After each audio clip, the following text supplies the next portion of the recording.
queridos amigos, sean ustedes muy bienvenidos para caminar nuevamente con nosotros por los caminos de la iglesia. Hoy hablaremos de un personaje que ha marcado historia en nuestra iglesia, el padre Wadenfried. Ustedes se preguntarán, ¿quién es este sacerdote? Este sacerdote que entre los años 40, 50, 60 y 70 marcó historia en la iglesia, fundando lo que hoy conocemos Ayuda a la Iglesia que Sufre. Y para conversar de él y para conversar sobre la fundación, me encuentro aquí con don Gabriel García, director ejecutivo de Ayuda a la Iglesia que Sufre. Muchas gracias por estar con nosotros. Gracias, Miguel. Y Gracias. compartir esta experiencia hermosa de la Iglesia, que es el nacimiento de esta obra, ¿no es cierto?, creada por este hombre, que es un hombre de Dios, en realidad por su historia, por su labor abnegada en favor de aquellos que sufren. Cuéntanos un poquito, ¿quién es este sacerdote alemán? Bueno, el padre Berenfried von Straten es el fundador de la Fundación Pontificia Ayuda a la Iglesia que Sufre desde el año 47, que está funcionando, y que la gran virtud es haber descubierto que la Iglesia se debe ayudar, y la Iglesia somos todos, especialmente lo que tiene que ver con la defensa de la libertad religiosa. El año 47, si nos situamos en la historia, es inmediatamente después de la Segunda Guerra Mundial, donde millones de personas se refugiaban hacia el oriente, occidente, del oriente al occidente, porque el gobierno marxista, comunista, de la ex Unión Soviética impedía las libertades religiosas, especialmente las cristianas. Y esos cristianos llegaron a Europa inmigrando, y el padre Berenfried hizo una gran campaña para recibirlos dignamente. Y por otra parte, posteriormente, la ayuda se orientó a llevarla hacia los países detrás de la cortina de hierro. Y eso fue una labor más titánica. Pero la gran cosa que surgió de esta ayuda fue la reconciliación, porque entre los países de Europa fueron entre ellos los que pelearan, Alemania, Francia, Gran Bretaña, etc. Los alemanes eran perjudicados y eran ayudados después por los mismos aliados que los combatieron. Y eso produjo una reconciliación en Europa, como podemos ver, y siempre sacamos como ejemplo, tan distinto a los latinoamericanos muchas veces, que somos tan rencorosos que después de años de guerra no somos capaces, digamos, de perdonarnos entre nosotros y queremos revancha, etc. Sin embargo, en Europa, gracias a esta cultura cristiana y de la generosidad y del perdón, eso hay un tema muy interesante con el padre, porque como usted lo plantea justamente, en el periodo histórico que le toca vivir al padre, Europa se divide en dos, en una Europa occidental y en una Europa oriental. Si bien es cierto, el padre fue en ayuda del tema social, como lo fue el padre Hurtado aquí en Chile, ¿no es cierto?, en favor de los pobres, del producto de la guerra, que se vivió mucha hambre y se vivió mucha necesidad y quedaron muchos huérfanos. Y el padre justamente enfocó su ayuda hacia los más débiles en ese momento, que había dejado la guerra. El padre empezó justamente a ayudar a lo que se llamó la Iglesia del Silencio. Así es. Y en ese sentido, nuestra fundación empezó a crear instancias como, por ejemplo, radios que transmitían, que traspasaban las fronteras, ¿no es cierto?, y que transmitían programas religiosos, de oración, de reflexión, de análisis. Por otra parte, se les mandaba ayuda de subsistencia a los sacerdotes que mantenían sus comunidades vivas, mantenían la fe viva dentro de estos países, como podemos hablar de Polonia, de Rusia propiamente tal, etc.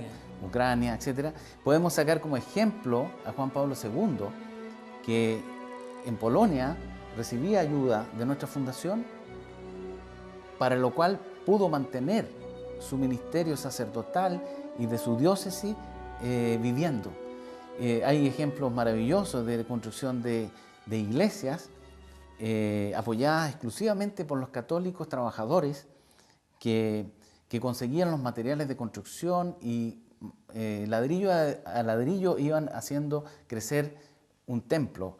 en Polonia. Ahora, es muy interesante lo que usted plantea, porque además digamos, de que en el caso de Polonia que se mantuvo firme en el tema de la fe, pero otros que fueron subyugados, digamos, al sistema totalitario, sin embargo, sacerdotes religiosos en la clandestinidad vivían su vida sacerdotal y su vida religiosa aparentando ser civiles, trabajando muchas veces como obreros, trabajando como herreros y otros trabajos, ¿no es cierto?, que parecían pasar desapercibidos, sin embargo ellos en la clandestinidad mantenían la comunidad.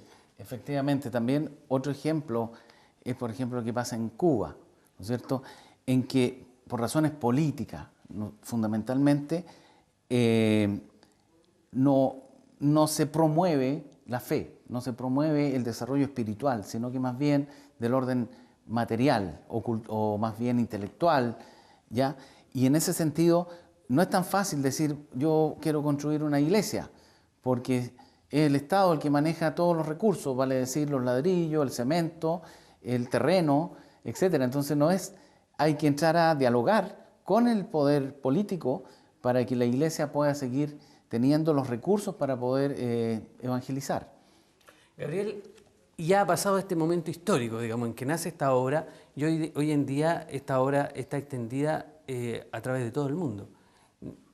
¿Cuál es la labor ahora de la obra Ayuda a la Iglesia que Sufre en el mundo? Bueno, lamentablemente, por un lado, los refugiados de las guerras en Medio Oriente, lo que está pasando en África, que es un atentado enorme contra las personas y contra su libertad, lo que sigue pasando en China o en Cuba, son factores críticos que para nosotros como fundación dirigimos nuestra ayuda. O sea, no es fácil ser un misionero o ser un sacerdote africano en el Congo o en Centroáfrica, ¿no es cierto?, o en Burundi o lo que sea, porque ahí, hablando un poco de África, el tema pasa por una lucha en contra del cristianismo que los extremistas musulmanes han emprendido. Hay ciertas áreas del Islam que atacan en forma absolutamente incompasiva a los cristianos y a cualquier otra religión. Por otra parte, en China tampoco existe solamente una iglesia cristiana oficial que tiene que estar avalada por el Estado, por el gobierno. Lo mismo pasa en Corea del Norte. En Medio Oriente también tenemos el tema del extremismo islámico. No quiero meter todo. El Islam es una religión tan respetada como la católica o cualquiera otra, pero cuando se extrema una posición y se impide que los demás puedan desarrollarse, también pasa en la India, que me tocó vivir y visitar diócesis en Orissa, donde hubo un atentado contra un pueblo completo de cristianos en que se les quemaron sus casas, su capilla, y hubo muertos y violaciones. Hubo grandes pérdidas y focos de levantamiento anticristiano en Orissa y en otros estados de la India. Por ejemplo, en la India hay una ley anticonversión. Anticonversión significa que el Estado ha tenido que establecer en ese mismo estado dentro de la India un statu quo en que cada cual sigue siendo lo que es desde el punto de vista de la fe, para evitar conflictos o mayores conflictos. Vemos en Europa, en muchas partes del mundo, cómo están segregados los barrios en algunos desde siempre, no ahora, en que los cristianos están en un barrio cristiano, los judíos en el barrio judío, el barrio musulmán y los que no creen en nada están todos revueltos, ¿no es cierto? Entonces hay toda una historia de lo que es la aceptación de este derecho humano que es la libertad religiosa o libertad de conciencia, ¿no es cierto? En que todos debemos luchar por la libertad de conciencia y también respetar a los demás religiones. El tema, si bien es cierto, bueno, hoy en día tenemos dos tipos de persecución, una persecución totalmente abierta en contra de la Iglesia, como sucede a veces con los países islámicos, países, ¿no es cierto?, de otras creencias, tanto en China por un tema político, Pero también hoy se produce una persecución de la Iglesia, podríamos llamarlo de un orden, de un tipo social. ¿Mm? Entonces muchas veces con legislaciones, con leyes, se impide un poco el trabajo pastoral de la Iglesia. Ahora, ¿cómo a la Iglesia, la ayuda a la Iglesia que sufre, va en ayuda de esto, digamos, sobre todo de los participantes, de los actores principales, que son muchas veces los misioneros y el pueblo de Dios? Sí, nosotros tenemos metodológicamente 3 pasos que dar para ayudar a la Iglesia que sufre. La Iglesia sufre por 2 razones fundamentales: por persecución religiosa, de lo cual hemos hablado, ¿no es cierto?, y por pobreza, porque hay lugares donde la cantidad de cristianos, las condiciones en que ellos viven, no tienen recursos para levantar una capilla o para mantener un convento, o lo que significa mantener una presencia de la Iglesia. Y en ese sentido nosotros tenemos 3 armas. Uno, que es la comunicación, la difusión de lo que es la Iglesia perseguida o que sufre carencias en el mundo, en distintas partes del mundo donde es más crítico, ¿no es cierto? Segundo, las personas, cuando entienden el mensaje, los llamamos a la oración y a unirnos todos los católicos, los cristianos, en la oración por estas 2 causas de la Iglesia que sufre. Y tercero es la donación, el ser generoso, el poder hacer algo al respecto. Y algo al respecto no significa solamente dinero, significa transmitir, reenviar un mensaje a través de Facebook, a través de Twitter, a través de Internet, reenviar mensaje o transmitir, decir, mira, vi tal programa de televisión, se vieron tales conceptos, y eso es una tremenda ayuda desde el punto de vista cuando un joven se pregunta, ¿y qué puedo hacer yo? ¿Qué haría Cristo en mi lugar? No se trata de meterse la mano al bolsillo y sacar un par de lucas. Eso no es lo que nuestra fundación necesariamente necesita para ayudar. La primera ayuda es tomar conciencia. Lo segundo es la oración real, de tener ganas de hacer sacrificios y también difundir a su vez esto a los demás. Ya que usted saca el tema de la ayuda, por ejemplo, si alguien de nuestro televidente dice, bueno, ¿yo cómo puedo ayudar a la Iglesia que sufre? ¿Cómo yo puedo participar de esta obra? ¿Cómo poderlo hacer? Bueno, la punta del cable, como se dice, está en nuestra página web, aischile.cl. Y ahí, después de eso, hay teléfono, hay contacto personal, hay visita, hay charla, hay actividades que nosotros realizamos. Tenemos el Domingo de Oración por la Iglesia Perseguida, que está a nivel nacional, porque la Conferencia Episcopal de Chile definió un domingo especial para orar por la Iglesia perseguida. Y la otra forma de ayudar más concreta es, por ejemplo, hacerse socio con cuotas mensuales, o hacer donaciones por una vez, o cuando pueda, y también colaborarnos a nosotros en colectas en parroquias. Si yo soy diácono, soy sacerdote, y me sensibilizó una determinada causa que nosotros promovemos en beneficio de la Iglesia perseguida, necesitada, ese sacerdote o ese diácono o ese parroquiano diga, bueno, yo quiero hacer una campaña por los refugiados de Siria, por los cristianos refugiados en Siria, por ejemplo, o por construir una capilla en tal parte donde se necesita. Y esas son cosas concretas que se puede hacer en Chile hoy. Y así como nuestra fundación ayuda a la Iglesia universal, porque ese es otro concepto súper importante, es que la Iglesia es universal. No es la Iglesia de Chile, es la Iglesia, somos todos parte de la Iglesia.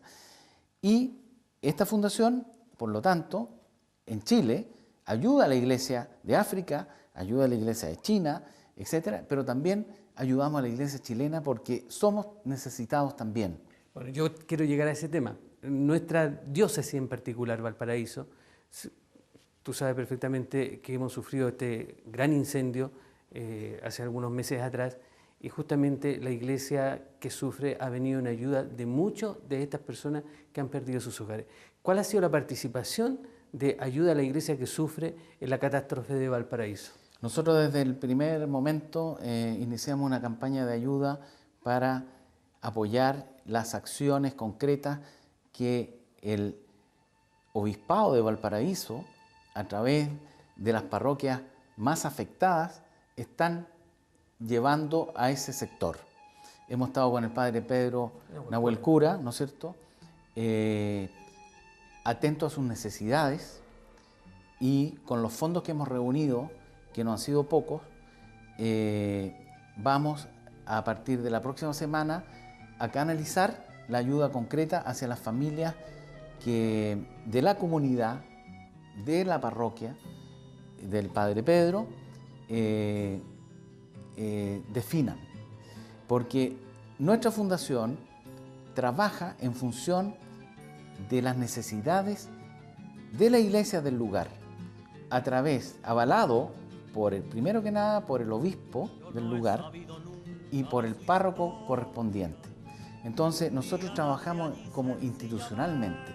Y lo interesante de esto es que priorizamos la ayuda a la iglesia, entendiéndose que para nosotros es prioritario reconstruir la iglesia que se quemó, la capilla que se quemó en Valparaíso.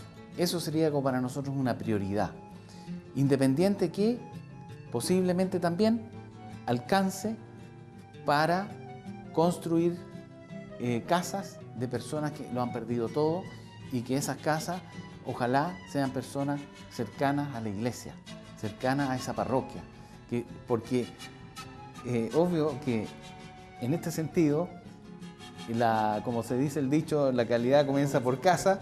Si tenemos, ¿no es cierto?, un colaborador del padre, del párroco o de esa capilla que ha perdido todo, nuestro esfuerzo va a ir en primer lugar hacia allá. Hay que ser bien claro en eso, sin que esto signifique discriminación ni mucho menos, pero es lo natural, porque muchas familias pueden recurrir a organismos de gobierno o a otras instituciones, a otras fundaciones con otra vocación de servicio.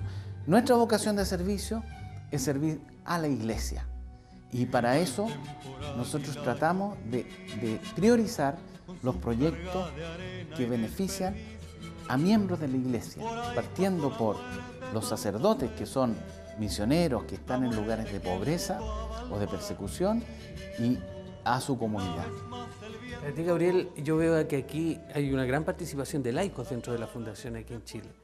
Esto da también otro sentido de iglesia, porque a veces la gente, nuestra gente, tiende a creer que la iglesia es solamente el clero, los sacerdotes, Exacto. Los obispos y las religiosas, y a veces hasta los diáconos, pero generalmente se cree que eso es la iglesia. Y la iglesia se nos olvida que somos los bautizados, que somos todos los hijos de Dios que hemos sido bautizados, sí, y que estamos en el seno de la iglesia. Ahora, yo veo que la fundación acá hay gran participación de laicos. ¿Qué ha significado para ti como laico estar dentro de esta fundación? Bueno, la verdad es que es un trabajo súper duro, no es un trabajo fácil. Yo no soy una persona tan joven, tengo bastante experiencia laboral, y el trabajar en la fundación quizás es de las tareas más difíciles que me ha tocado desarrollar, por los pocos recursos y la optimización de los recursos que una fundación de este tipo debe hacer para poder llegar directamente con toda la ayuda a donde se necesita. Eso por un lado. Por otra parte, en otro orden de cosas, nuestra fundación laica, nosotros somos parte de la Iglesia Católica, somos fundación pontificia, pero los que trabajamos en ella somos laicos, católicos. Y en ese sentido, ¿cuál es nuestra principal ayuda? Es que nosotros llegamos, por ejemplo, a Valparaíso para administrar proyectos, llevarlos a cabo, desarrollarlos, de tal forma que el sacerdote, en este caso el Padre Pedro, pueda hacer su labor evangelizadora, de apoyo moral, de apoyo espiritual, de seguir oficiando misas, y no que esté preocupado de rendir cuenta, de contratar a una empresa o de organizar grupos para que construyan. Eso es logística que nosotros lo hacemos. Y no solo eso, sino que como fundación nosotros tenemos el, todo lo legal y administrativo, tanto para poder emitir certificados de donación, para los efectos de que las empresas puedan donar, para que los efectos de que las personas puedan donar y tener algún beneficio tributario, y eso lo generamos con nosotros como fundación. Y eso es una gran ayuda, especialmente, por ejemplo, para los proyectos que tienen que ver con el patrimonio. Ahora en Santiago, después del terremoto, hubo grandes daños que se han provocado en iglesias patrimoniales. Nosotros asumimos un tremendo desafío que nuestra fundación presentó un proyecto al Consejo Nacional de la Cultura y las Artes para restaurar la iglesia de Santa Lucrecia en el barrio Huemul de Santiago, que es Franklin. Y ahí estamos trabajando ya en restaurar esa iglesia, y gracias a que nuestra fundación es una fundación reconocida por el Estado, pudo optar a un fondo de la Fundación de la Cultura y de las Artes, en que nos obtuvimos 120 millones de pesos, porque salimos los mejores calificados en ese proyecto, y por otra parte tenemos que levantar otros 120 millones, que es el total del proyecto, con el beneficio de la ley Valdés, que significa que las empresas o las personas que donan, bajo ciertas circunstancias que permite la ley, le devuelven el 50% de lo que donan, lo que es muy bueno para los efectos de poder ayudar a la iglesia en este caso. Esta preocupación de la vida espiritual de la iglesia que sufre era una prioridad del padre Berenfried. Si no mal no recuerdo, con él nacieron las capillas móviles. ¿Mm? Sí, en ese sentido nosotros tenemos como una vocación especial hacia lo que es las crisis, ¿no es cierto? O sea, cuando hay terremotos, cuando hay, en este caso, por ejemplo, en los países del Medio Oriente, cuando hay una guerra como la de Siria que ha producido 2 millones de refugiados, nosotros estamos ahí. Estamos ahí. En el terremoto del 2010, ¿no es cierto?, aquí en Chile, fuimos capaces de producir 54 capillas de emergencia, que son capillas carpa, que se instalaron en distintas regiones. ¿Y por qué de emergencia? Para que no sea la definitiva, sino que más bien pudiese tener tiempo y espacio para poder atender a las personas mientras se construye la iglesia definitiva. Eso fue un gran alivio y muy agradecido por todos los obispos que pudieron recibir esa ayuda. Ahora sí, alguna comunidad, algún sacerdote, por ejemplo, bueno, ya explicamos cómo podría canalizar su ayuda, necesita apoyo de la iglesia que sufre, ¿cómo podría llegar eventualmente hasta ustedes? Nosotros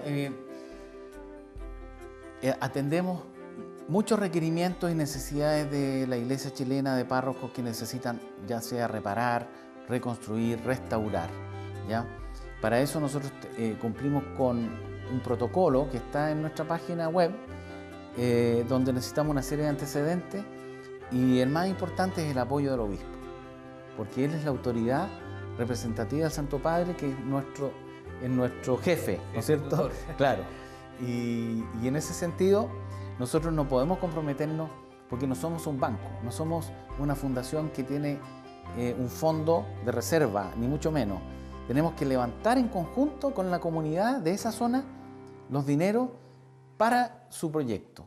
Y nosotros somos un puente canalizador de esos recursos y administrador de ellos, como también de la obra que se construya, de los contratos, etcétera, para facilitar la labor de esa comunidad, que muchas veces comete errores porque no tienen la experiencia. Nosotros hemos construido más de 50 iglesias o capillas, más que las capillas de emergencia, en distintas comunidades, y tenemos un equipo de profesionales que ad honorem, de primer nivel, que nos ayudan a poder desarrollar los proyectos. Ahora, lo importante es buscar, y es lo más difícil, buscar los benefactores para una causa determinada, ¿no es cierto? Especialmente en las comunidades más pobres. Nosotros para eso desarrollamos campañas con folletería, con mensajes a través del internet, en nuestra página web, en la forma más eficiente posible de poder decir, esta es la necesidad, tú como cristiano, ¿qué puedes hacer al respecto? Transmitir ese mensaje, conseguirse benefactores, actuar como voluntario, siendo profesional o siendo transmitiendo de puerta a puerta, etc. Hay muchas formas de ayudar y nosotros tratamos de ayudar en el máximo de los proyectos que nos llegan, siempre que esos proyectos tengan la autorización del obispo, tengan el terreno donde se construye sea efectivamente de la parroquia o de la diócesis y cumplan con una serie de requisitos que son mínimos y que si faltan en algunos casos nosotros ayudamos a levantar esos requisitos, porque por ejemplo no podemos partir una obra sin el permiso municipal y el permiso municipal implica una serie de trámites desde estudio de cálculo, el plano de arquitectura, el plano de electricidad, etc. Entonces todo ese expediente ayudamos nosotros a levantarlo. Yo creo que es muy interesante también manifestarle a nuestros televidentes que esta solidaridad no es solidaridad solamente de gente de aquí de Chile, sino que también es de la Iglesia Universal. O sea, dentro de los proyectos que llegan a ustedes, la ayuda que se canaliza a esos proyectos es ayuda de toda la Iglesia, digamos, no de una en particular. Así es. Así como nosotros desde Chile ayudamos a proyectos en distintas partes del mundo de la iglesia necesitada o que sufre, nosotros cada vez que hay situaciones dramáticas como fue el terremoto del 2010, también las oficinas, las 17 oficinas que estamos en el mundo funcionando, levantan campañas para ayudar a proyectos en Chile, por ejemplo, ¿ya? Ahora, Chile es un país que hoy día tiene recursos, ya no estamos en digamos, como quien dice, tan precario, ¿no es cierto? Necesidades que tuvimos en los años 70 y 80. Exactamente. Nosotros recibimos durante muchos años ayuda a la iglesia chilena que venía de afuera. Pero justamente la Oficina de Chile se creó el año 1998 porque ya Chile estaba en condiciones de empezar a ayudar hacia proyectos afuera. Pero a su vez autoayudarnos nosotros como chilenos para los proyectos de la iglesia chilena. Gabriel, yo quiero agradecerte que hayas compartido con nosotros esta experiencia de iglesia. Esperemos que muchos de nuestros hermanos también se sensibilicen frente a tu testimonio y que ojalá sean muchos los de montones de comunidades a lo largo de nuestro país que también colaboren con la ayuda a la iglesia que sufre. Muchas gracias, Miguel. Yo también quiero agradecer la oportunidad de poder dar a conocer esta fundación y transmitirle también a todos los párrocos, sacerdotes, comunidades católicas, que estoy encantado de visitarlo, de dar mi testimonio de lo que es la iglesia que sufre en el mundo. Yo he estado en esos lugares, vengo llegando de Tierra Santa, de Líbano, de Jerusalén, etc. Y estuve en India, en donde puedo dar testimonios vivos de la iglesia perseguida y que sufren en el mundo. Muchas gracias. Muchas gracias. Queridos hermanos, esta es la iglesia que sufre. Por eso la iglesia muchas veces es criticada, otras veces amada, pero la iglesia siempre va a estar donde está el débil, porque esa es la labor de la iglesia, defender al más débil y velar por la vida espiritual de cada uno de sus miembros. Si Dios quiere, nos encontramos este próximo domingo a través de las pantallas de UCB Televisión. Gracias, que tengan un buen domingo.